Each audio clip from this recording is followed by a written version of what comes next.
So it's day two or the second recording for the. I'm going to look at the camera. I'm going to get this, y'all. But anyway, day two, the next installment in the video blogging. And I actually just want to read some stuff because I've been going through a lot of things. And um, when I'm going through lots of things, I rally on black women to black female bodied people actually to get me through. So I'm actually going to read some stuff from Homegirls, a black feminist anthology, edited by Barbara Smith, who is one of my black feminist uh, lesbian identified, even though I don't identify as a lesbian, uh, twin black female academic. And I'm actually going to read a poem by Pat Parker that always speaks to me.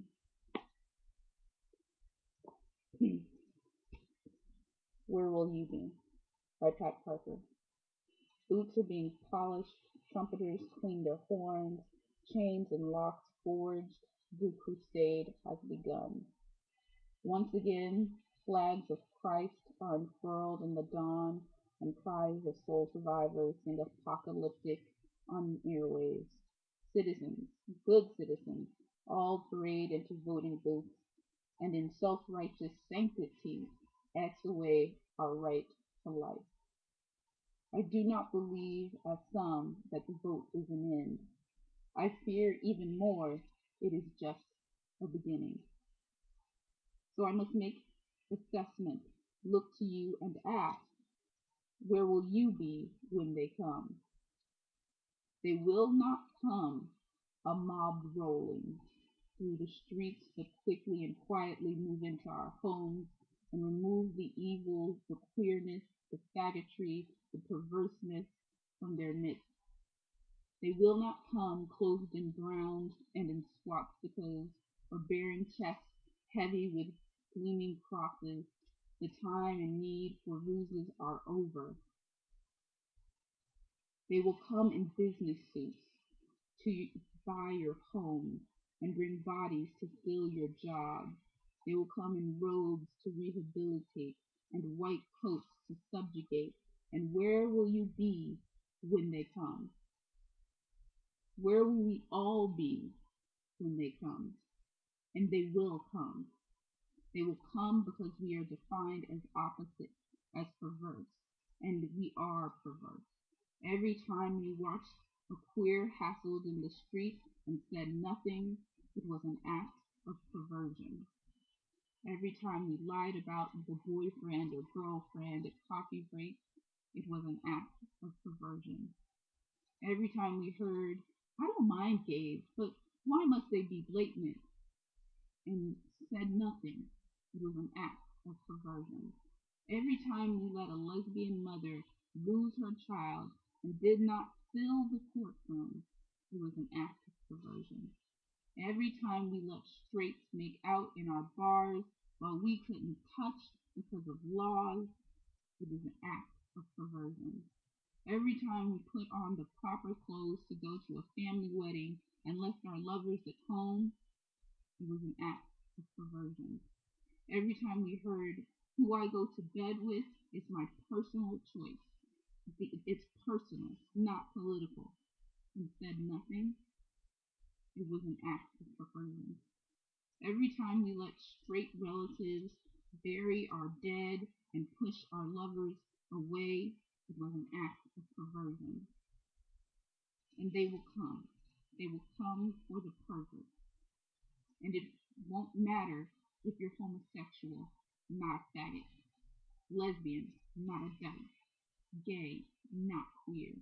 It won't matter if you own a business, have a good job, or are on SSI. It won't matter if you're Black, Chicano, Native American, Asian, or white. It won't matter if you're from New York or Los Angeles, Galveston, or Sioux Falls. It won't matter if you're butch or femme, not into rules, monogamous, non-monogamous. It won't matter if you're Catholic, Baptist, atheist, Jewish, or MCC, they will come. They will come to the cities and to the land, to your front rooms and in your closets. They will come for the perverts. And where will you be when they come?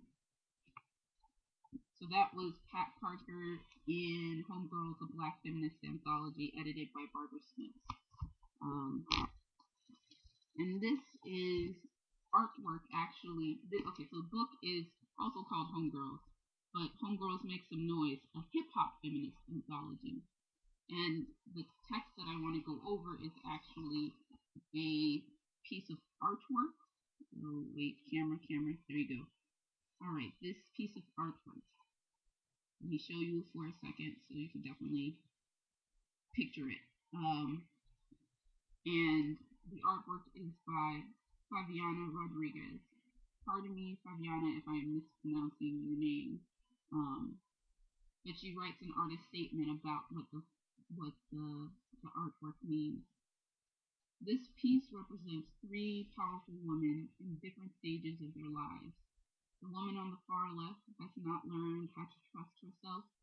She does not turn to herself for guidance. I depicted her looking away from her hands, as our hands are a place where we gain clarity. The woman in the middle is a dancer.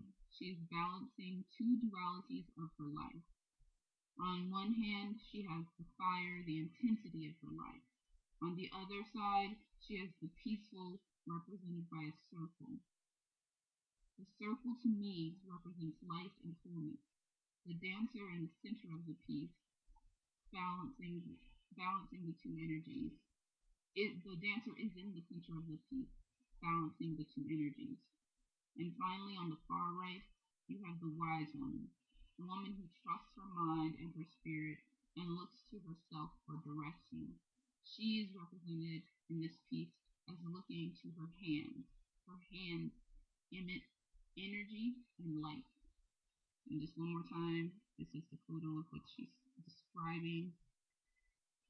The woman who looks away from her hands and is not looking to herself for guidance. The dancer who balances the two energies of fire and the circle of peace.